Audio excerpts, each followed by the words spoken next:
క్షమాపణలు చెప్పను అంటూ కమల్ హాసన్ చేసిన కామెంట్స్ పై వివాదం మరింత ముదురుతోంది.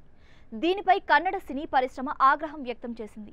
కమల్ తన వ్యాఖ్యలపై క్షమాపణలు చెప్పకపోతే తగ్ లైఫ్ మూవీ కర్ణాటకలో విడుదల కానివ్వబోమని తేల్చి చెప్పారు. ఇప్పటికైనా కమల్ సారీ చెప్పాలని డిమాండ్ చేస్తున్నారు. లేని పక్షంలో తగ్ లైఫ్ రిలీజ్ను కన్నడలో అడ్డుకుంటామని స్పష్టం చేశారు.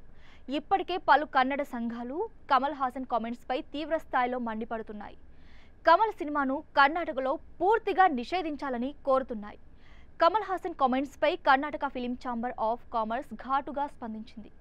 ఈ నెల 30లోగా ఆయన క్షమాపణలు చెప్పకపోతే తగ్ లైఫ్ మూవీని విడుదల కానివ్వమని కేఎఫ్సిసి స్పష్టం చేసింది.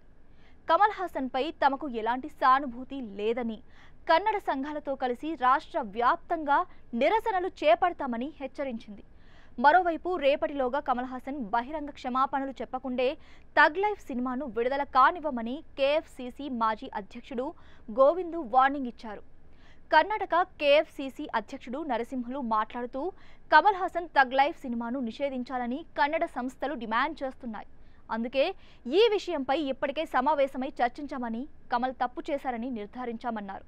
తన వ్యాఖ్యలపై కమల్ హాసన్ తప్పనిసరిగా క్షమాపణలు చెప్పాల్సిందే.